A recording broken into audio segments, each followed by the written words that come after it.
ও প্রিয় ভাই, যার ঘরে মা বাবা আছে তার ঘরে আল্লাহর জান্নাত আছে। জান্নাত জান্নাত ঘরে। قال النبي صلى الله عليه وسلم الوالد اوسط ابواب الجنه। তোমার বাবা হলো জান্নাতে প্রবেশের সবচেয়ে বড় দরজা। বাবার সেবা করো, জান্নাতের বড় দরজা তোমার জন্য খোলা। মায়ের সেবা করো, মায়ের পায়ের নিচে জান্নাত। আপনার ঘরে জান্নাত আছে যদি আপনার মা বাবা থাকে। এই নিয়ামতের কদর করেন, কদর করেন, কদর করেন। ও যুবকেরা, বউ পাইয়া মা ভুলো না, বউ পাইয়া বাপ ভুলো না। ইসলাম সে তো পরশ মানিক, তারেকে পেয়েছে খুঁজি। পরশে তাহার সোনা হলো যারা, তাদেরই মোরা বুঝি। ইবাদত মানে হলো পুরা জীবন আল্লাহর বিধান মেনে চলা। এবার দ্বিতীয় অংশ, বিল ওয়ালিদাইনি ইহসানা। যারা জান্নাতে যেতে চাও, ও আল্লাহর বান্দা শোনো, আল্লাহর ইবাদত করো এবং মা বাবার সাথে ভালো আচরণ করো, ইহসান করো। কারণ আল্লাহকে খুশি করতে চাইলে মা বাবাকে খুশি করতেই হবে। তোমার নামাজ, তোমার রোজা, তোমার হজ, তোমার যাকাত, তোমার জিহাদ, তোমার ত্যাগ, তোমার কুরবান, আল্লাহ কোনোটাই নেবে না যদি তোমার মা, তোমার বাবা তোমার উপর সন্তুষ্ট না থাকে। ও প্রিয় ভাই, জান্নাত পাওয়ার জন্য ফজরের টাইমে মসজিদে গেলাম, মসজিদে জান্নাত নাই। জান্নাত পাওয়ার জন্য 5 লাখ টাকা খরচ করে মক্কায় গেলাম, মক্কায় জান্নাত নাই। জান্নাত আছে তোমার মায়ের পায়ের নিচে। মসজিদে তুমি যাবে, মক্কায় তুমি যাবে, রোজা তুমি রাখবে, সব ঠিক, এগুলো আল্লাহর আদেশ। তবে শোনো দোস্ত, নামাজ পড়তে পড়তে কপালে কালো দাগ ফেলে দিয়েছো। তোমার মা, তোমার বাবা তোমার উপর নারাজ হয়ে আছে, আল্লাহকে নামাজ দিয়া খুশি করতে পারবা না। কালান নবী সাল্লাল্লাহু আলাইহি ওয়াসাল্লাম, রিদার রাব্বি ফি রিদাল ওয়ালিদাইন ওয়া সাকাতুর রাব্বি ফি সাকাতিল ওয়ালিদাইন। 5 তলা বিল্ডিং আছে, 10 তলা বিল্ডিং আছে কুমিল্লা শহরে, 1 2 3 4 5 করে গণো। কিন্তু ভুলে যেও না, ওই 10 তলার বাহিরে আরেকটা তলা আছে যেটা মাটির নিচে। যদি ওটা না থাকতো, বিল্ডিং সন্তুষ্টির উপরে নির্ভর করে থাকে।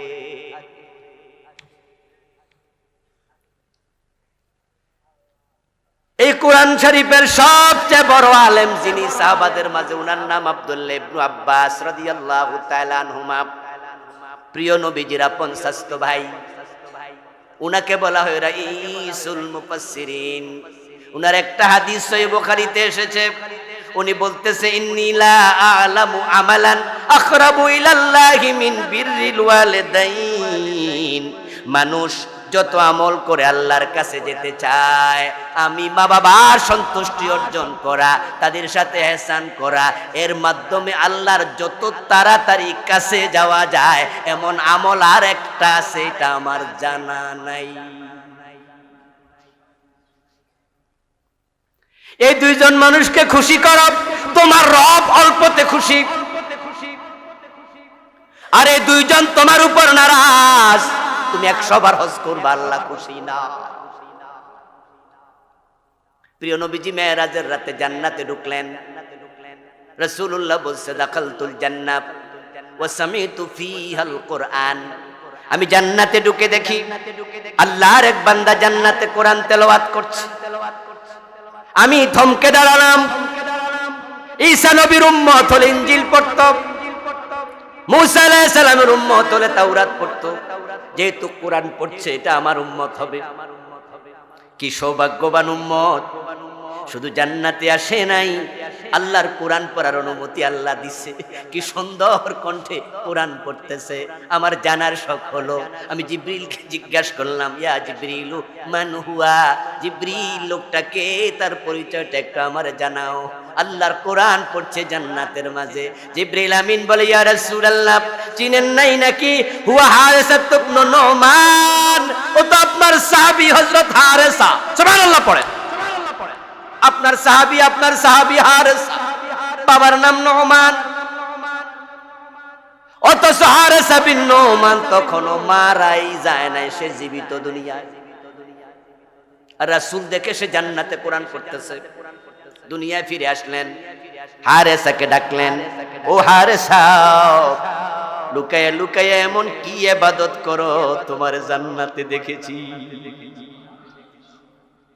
হযরত হারেসা বললেন, ইয়া রাসূলুল্লাহ, আপনি যা বলেন তাই তো করি, অন্যরা যে আমল করে আমি সেটাই তো করি। তবে রাসূল, আমার একটা স্পেশাল আমল আছে যেটা সবার নাই। সেটা হলো আমার একজন বুড়া মা আছে যে নিজ হাতে খাইতে পারে না, আমি আমার মারে আমার হাত দিয়া খাওয়াইয়া দেই।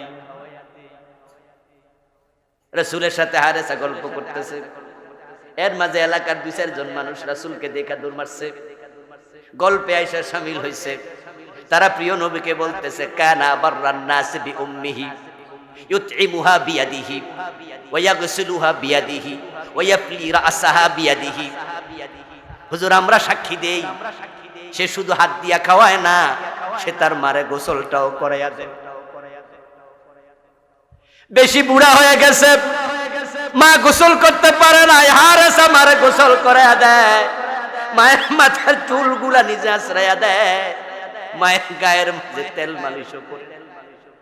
রাসূলুল্লাহ এই কথা শুনে 3 বার বললেন, কাযালিকুমুল বিররু কাযালিকুমুল বিররু কাযালিকুমুল বির।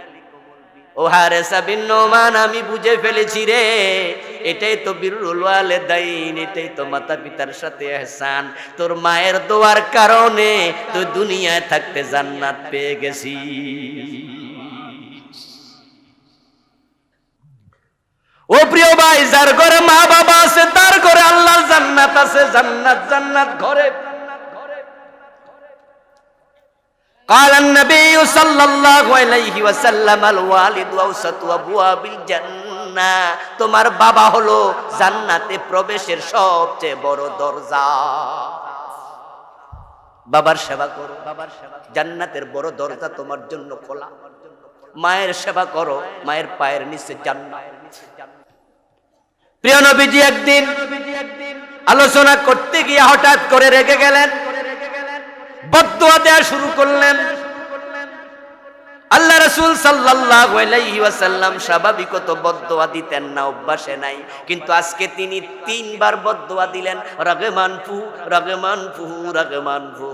ওই বেটার নাক দুলায় লুটে যাক, ওই বেটা ধ্বংস হয়ে যাক, ধ্বংস হয়ে যাক।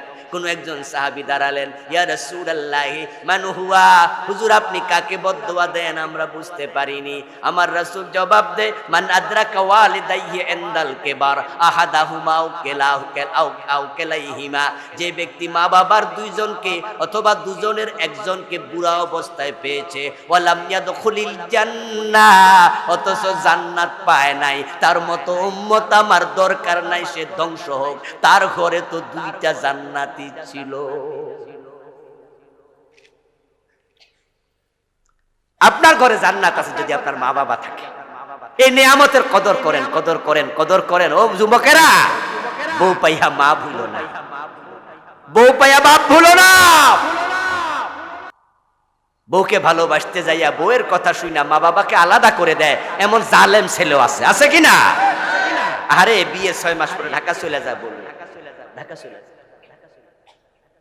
আমি ঢাকায় দেখি মাঝে মাঝে কিছু দাড়ি পাকা মুরব্বী রিক্সা চালায়। ওদের রিক্সায় উঠলে আমি খবর নেই, চাচা পোলা নাই মাইয়া নাই? বলে হ্যাঁ আছে, পোলা মাইয়া আছে। তো রিক্সা চালান কেন? হুজুর কি কইতাম, খবর তো নেই না। গতকালকে গত পরশু 2 দিন ধরে সোশ্যাল মিডিয়া একটা সাক্ষাৎকার, মানব জমিন একটা পত্রিকা আছে, ওদের অনলাইন পোর্টাল আছে, ওদের অনলাইন পোর্টালে একটা সাক্ষাৎকার ভেসে বেড়াচ্ছে অনলাইনে, ফেসবুকে। আপনারা দেখেছেন কিনা জানি না, আমি 2 দিন ধরে দেখতে পাচ্ছি একজন বুড়া বাবার সাক্ষাৎকার। সন্তান আছে 4 জন, 2 জন ডাক্তার, 2 জন ইঞ্জিনিয়ার, 4 জন আমেরিকা থাকে, ওই বাবা আছে বৃদ্ধ নিবাসে।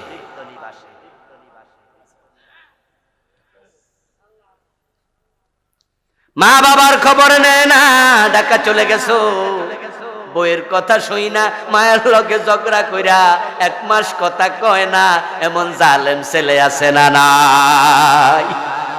ও দোস্ত, তুই কেন ভুলে যাস তোর মা যদি শীতকালে 6 ঘন্টা তোর খবর না নিত, রাতের বেলায় প্রস্রাবের মাঝে তোর নিউমোনিয়া হয়ে যেত।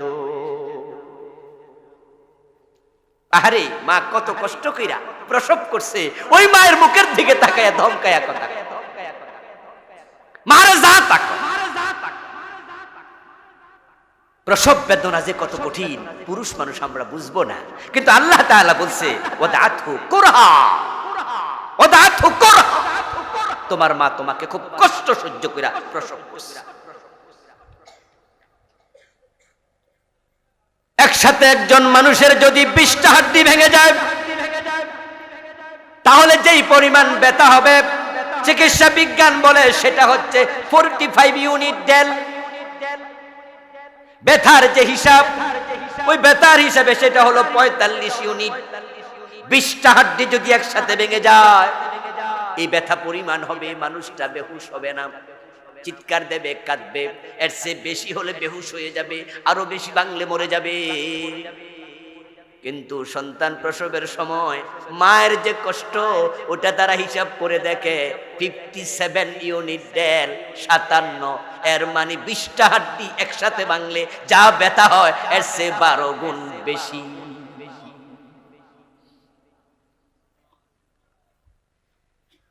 আব্দুল্লাহ ইবনে ওমর রাসূলুল্লাহর সাহাবী, আল্লাহর কাবা তাওয়াফ করছেন। তাওয়াফ কালে দেখেন এক ব্যক্তি তার মাকে কাঁধে নিয়ে কাবা তাওয়াফ করছে। শাহিদ ইবনে ওমর রাদিয়াল্লাহু তাআলা আনহু রাজুলান ইয়ামানিয়ান ইয়াতুফু বিল বাইতি হামালা উম্মাহু ওয়ারা যহরিহি, মা তার পিঠে সে কাবা তাওয়াফ করছে। ইবনে ওমর উৎসুক নয়নে তার দিকে তাকাইছে। ওই লোকের চোখ পড়েছে, হয়তো কাউকে জিজ্ঞাসা করছে উনি কে। লোকজন বলেছে চিনো না, ওমরের ছেলে আব্দুল্লাহ, রাসূলের সাহাবী। তাওয়াফ শেষ করে আব্দুল্লাহ ইবনে ওমরের কাছে সে লোক গেল, গিয়ে বলতেছে হুজুর, আমার কান্দে যে দেখছেন উনি আমার মা, বাড়ি আমার ইয়ামান। উনি শখ করছে কাবা তাওয়াফ করবে, হজ করবে, কিন্তু উনি বাহনের পিঠে বসতে পারে না, এত দুর্বল, গাদা ওঠের পিঠে বসে থাকতে পারে না। এখন মায়ের আরজি, মায়ের শখ পূরণ করার জন্য কান্দে করে ইয়ামান থেকে আসছে। সুবহানাল্লাহ পড়তে মন চায় না ভাইয়েরা? ইয়ামান থেকে মক্কায় আসছে, শত শত হাইটে আসছে, কারণ তখন তো আর আজকের গাড়ি ঘোড়া কিচ্ছু নাই, ছিল তো গাদা ওট ইত্যাদি। মাকে কাঁধে নিয়ে এসেছি, মিনায় গিয়েছি, আরাফায় গিয়েছি, মুজদালিফায় গিয়েছি, হজের সব কাজ শেষ। এখন আমি কাবা তাওয়াফ করছি, আপনি দেখলেন আমার দিকে, আমি আপনার পরিচয় জানলাম। আমি যে জন্য এসেছি একটা মাসালা জানার জন্য। আতারানি জাযাইতুহা, মাসালাটা হলো আমার মায়ের যে হক আমার উপরে আছে, ওই হক আমি আদায় করতে পেরেছি কিনা। ইবনে ওমর জবাব দেয়, লা লা লা ওয়ালা বিজাফরাতিন ওয়াহিদা, তোমাকে প্রসবের সময় তোমার মা যে একটা বড় নিঃশ্বাস ফেলেছিল কষ্টের কারণে, এখনো একটা নিঃশ্বাসের হক আদায় করতে পারো নাই। এজন্য আমার ভাই, মা বাবাকে খুশি করো, তাদের সাথে বেয়াদবি করবেন না। তাদেরকে খুশি করলে রব তাড়াতাড়ি খুশি হয়ে যায়। এক ব্যক্তি রাসূলকে প্রশ্ন করছে, মা হাক্কুল ওয়ালিদাইনি আলা ওয়ালাদিহিমা, সন্তানের উপরে মা বাবার কি কি হক আছে একটু বলে দেন। প্রিয় নবী সংক্ষেপে জবাব দিলেন, হুমা জান্নাতুকা ওয়া নারুকা, তারাই তোমার জান্নাত, তারাই তোমার জাহান্নাম। যদি খুশি করো জান্নাত পাইয়া যাইবা তাড়াতাড়ি, আর যদি বেজার করো বদদোয়া দিলে জাহান্নাম ছাড়া উপায় নাই। ফালা তাকুল লাহুমা উফিন ওয়ালা তানহারহুমা, কখনো মা বাবাকে ধমক দিও না, তারা উফ বলতে পারে এমন আচরণ করো না। তাদেরকে বিরক্ত হইয়া উফ বলো না, তারা যা চায় জিহাদ উদার করে দাও। ওয়াকফিদ লাহুমা জানাহা যুল্লি মিনার রাহমা ওয়াকুর রাব্বিরহামহুমা কামা রাব্বায়ানি সাগীরা, মন ভরে দোয়া করো। তারা যা চায় দিতে থাকে, যা চায় দিয়ে দাও, হিসাব করে না, হিসাবের বাহিরে। এক সাহাবী রাসূলুল্লাহর কাছে গেলেন, ইয়া রাসূল ইন্নালি মালান ওয়া ওয়ালাদান ওয়া আবি ইউরিদু আন ইয়াহতাজা ইলা মালি। হুজুর, আমার সন্তান আছে, আমার সম্পদ আছে, আমার বাবা আছে, কিন্তু আমার বাবার একটা অভ্যাস হলো, বাবা শুধু করে টাকা দেয়। সকালেও টাকা চায়, বিকালেও টাকা চায়, দুপুরেও টাকা চায়। হুজুর, এই যে আমার বাবা শুধু টাকা চায়, আমি কি করতে পারি? আমি কত দেব? আপনি একটু বলে দেন। প্রিয় নবী জবাব দেন, আনতা ওয়া মালুকা লি আবিকা। আরে মিয়া, টাকা চাইবে কেন? তুমি এবং তোমার সম্পদ সবটার মালিক তো তোমার বাবা। চাইয়া নেবে কেন? জোর করে নিয়ে যাবে, এটা বাবার অধিকার। সন্তানের মানিব্যাগ থেকে টাকা নিতে বাবার চাওয়ার কোনো প্রয়োজন? সন্তানের দোকানের ক্যাশ থেকে টাকা নেবে বাবা, আমি নিতে পারি, চাওয়ার কোনো প্রয়োজন? সন্তানের পকেট থেকে বাবা টাকা নিয়ে যাবে, এটা বাবার অধিকার, এটা মায়ের অধিকার। তুমি নিজেই তো তোমার বাবা। এর জন্য বাবা মাকে দেবেন দুই হাত খুলে। পৃথিবীতে এই দুইজন মানুষের মতো অল্পে খুশি হয় এমন মানুষ আর একজনও পাবেন না। আমি, আমার মা আছে, বাবা নাই, আলহামদুলিল্লাহ, মা আছে, বাবা চলে গেছেন। আমি বাবাকেও দেখেছি, যখন টাকা চাইতো আর আমি একটু বেশি দিতাম, বলতে এত টাকা দিয়ে কি করবে। আমার মাও আছে, যখনই বলি মা কত দিতাম, কত লাগবো, যে কেমন জাস্ট একটু হালকামি করি, কত দিতাম, বলো বাবা 5,000 দে, 7,000, 10,000 দিলে, ও মা এত টাকা দিয়ে কি করবে। একজন ভিক্ষুক আপনার বাড়িতে ভিক্ষা চাইবে, 1 লাখ দিলে মনে মনে করে 2 লাখ যদি দিত। আপনি কাউকে টাকা দিয়ে খুশি করতে পারবেন না, কিছু দিয়েই পারবেন না, আরো চাই, আরো চাই, আরো চাই। আর মা এবং বাবা একটা কাপড় চাইছে, আপনার মা বলছে বাজান কাপড়টা তো পুরান হয়ে গেছে, নাঙ্গলকোট বাজারে যাইতেছিস, মার জন্য একটা কাপড় আনিস। আপনি যদি 2টা কাপড় নিয়ে যান, ব্যাগ থেকে খুইলাই দেখবেন যে কত বড় একটা হাসি দিয়া বলবো, পাগল ছেলে, 2টা লাগে নাকি? আর মনে মনে বলবো আমার ছেলে কত ভালো, কত ভালো। পানের জন্য বলছে বাবা 1 বিড়া পান আনিস, আরেক বিড়া বেশি নেবে। আপনার 100-150 টাকা বেশি খরচ হবে। এই 150 টাকা দিয়ে এই দেশে ভালো হোটেলে এখন এক বেলার খাবারও হয় না, কিন্তু আপনার মাকে 100 টাকার পান বেশি দেবেন, দেখবেন এত বড় একটা হাসি দিয়া বলবে, আরে পান বেশি কিনলে গান এগুলো তো পয়সা যাইবো। আর মনে মনে কয় কত ভালো।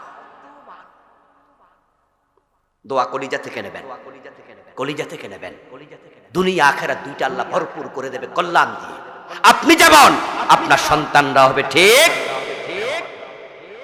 এজন্য আসুন আমরা আল্লাহকে খুশি করি, ইবাদত করি, তার মা বাবার খেদমত করি। এই 2টা সবক আজকে বাড়ি নিতে চাই। আমি আমার 7টা বই আছে, তার মাঝে একটা লিখেছি ব্যক্তি ও পরিবার নিয়ে। এই বইটাতে আমি স্বামী স্ত্রীর অধিকার, মা বাবার অধিকার, সন্তানের অধিকার যা আছে, 343 পৃষ্ঠা বড় বই, বিস্তারিত লিখেছি। শিরকের উপরে একটা লিখেছি, বেদাতের উপরে লিখেছি, ওহীর আয়নায় পরকাল, 400 পৃষ্ঠার একটি বড় বই লিখেছি। ইনশাআল্লাহ দোয়ার পরে স্টেজ থেকে সংগ্রহ করবেন। আমরা কিছু প্রশ্ন পেয়েছি হাতে, আপনারা শুনতে রাজি থাকলে উত্তর দেব। এরপরে আমরা দোয়া করব ইনশাআল্লাহ। উঠাউঠি করবেন না। একজন ভাই প্রশ্ন করেছেন, রোজা রাখার জন্য নিয়ত কি মুখে উচ্চারণ করতে হবে? জি না। নাওয়াইতু আন আসুমা গাদান, এই যে মুখস্থ করছেন, এটা অপ্রয়োজনীয়। নিয়তের সম্পর্ক ঠোঁটের সাথে না, নিয়তের সম্পর্ক কলবের সাথে। মনে মনে ইরাদা করেছেন, নিয়ত হয়ে গেছে। তারাবির নামাজে 4 রাকাত পর একটি দোয়া আছে, সুবহানাজিল মুলকি ওয়াল মালাকুতি, আছে না? এটা কি হাদিসে আছে? না, এটা হাদিসে নাই। এটা কোন হুজুর বানাইয়া বাংলাদেশে ঢুকাই দিয়েছে। যদিও শব্দগুলো খারাপ নয়, শব্দগুলো ভালো, কিন্তু বাংলাদেশে যে স্পিরিটে পড়া হয়, যে গতি, বিমানও ফেল। 4 রাকাতে পর পর সবাই মিলে সুবহানাল্লাহিল মুলকি ওয়াল মালাকুতি, বাবারে বাবারে বাবার, মনে হয় যেন কেউ লাঠি দিয়ে ফিরাইতেছে, আরে দৌড় মারছে। হাদিসে নাই, অথচ এই দোয়াটা করতে যায় অযথা পরিশ্রম হয়, ভুল উচ্চারণ হয়, আল্লাহর তাসবিহ পড়তে গিয়ে উল্টা পাল্টা অর্থ হয়। তারাবির নামাজ 8 রাকাত নাকি 20 রাকাত, দুইটাই জায়েজ। তবে বাংলাদেশে আমরা 20 রাকাত পড়ি, মক্কা মদিনায় আমি 20 রাকাত পড়েছি একাধিকবার। তবে গত রমাদানে পড়েছি 8 রাকাত, সরি 10 রাকাত। করোনা আসার পরে তারা একটু তখন কমাই দিছিল। তখন তো সারা বাংলাদেশও তো তারাবির নামাজ মসজিদগুলোতে বন্ধ ছিল, ছিল না? তখন মক্কা তো কমাইছিল। ওই যে 10-এ আনছে, গতবারও গিয়ে দেখি 10। গত কালকে না পরশুদিন দেখলাম আগামী রমাদানেও তারা 10 রাকাত পড়বে, এই মর্মে মসজিদে হারামে সার্কুলার করে দিছে। তাহলে 20 আমি ওখানে পড়েছি, 10 ওখানে পড়েছি। এটা নফল নামাজ, সুন্নায়ে জায়েদা, অতিরিক্ত সুন্নাহ। এজন্য যত পড়বেন তত লাভ। মালিকি মাযহাবে 36 রাকাত পড়ে। তাই এটা নিয়ে ঝগড়া করবেন না। বাংলাদেশে যেহেতু 20 রাকাত চলমান, আমরা 20 রাকাত পড়বো ইনশাআল্লাহ। কোনদিন শরীর ভালো না, ওই দিন একটু কম পড়লেন, কোনো অসুবিধা নাই। এটা ফরজ নামাজ না। মেহেরিন নামের অর্থ কি জানি না, এটা জানি না। নামটা আমি এগুলো জিগাইল না, কারণ সব নামের অর্থ তো আমাদের জানা নাই। কারণ এমন কিছু নাম আছে যেগুলো আরবি নয়, ফার্সি, পর্তুগিজ, অন্য অন্য ভাষা। এই জন্য সহজ হলো, এখন তো সবার হাতে অ্যান্ড্রয়েড সেট আছে। আপনি গুগলে গিয়ে মেহেরিন টিপ দিবেন, বাংলায় লিখে দেখবেন যে মেহেরিন নিয়ে যা বিস্তারিত এসে যাবে। তার অর্থ কি সেটাও আশা করা যায় সেখানে পাওয়া যাবে। তাশাহুদ পড়ার সময় আঙ্গুল দিয়ে ইশারা করার সঠিক নিয়ম কি? আমাদের দেশে আশহাদু আল্লা ইলাহা বলে তোলে, ইল্লাল্লাহ বলে নামা। হানাফি মাযহাব এটা বলেছে, শাফি মাযহাব এটা আছে। আল ফিকহু আলাল মাযাহিবিল আরবাআ, এই কিতাবটিতে আমার এই চোখ দেখেছে আছে, কিন্তু হাদিসের কিতাবে খোঁজাখুঁজি করে আমি এটা পাইনি। আমি সালাত নিয়ে আলাদা বই লিখেছি। আমার এই বইটা হচ্ছে হাদিসের বৈচিত্র্যে পূর্ণাঙ্গ নামাজ, অনেক বছর আগে লিখেছি। এইটা লিখতে গিয়ে আমি অনেক খুঁজেছি যে এই যে আমরা লা ইলাহা বলে তুলি, ইল্লাল্লাহ বলে নামাই, কোন হাদিসে আছে দেখি। আমি দেখলাম যে প্রিয় নবীজি সাল্লাল্লাহু আলাইহি ওয়াসাল্লাম উনি যখন আত্তাহিয়াতু পড়তে বসতেন, ইদা কাদা, যখন বসতেন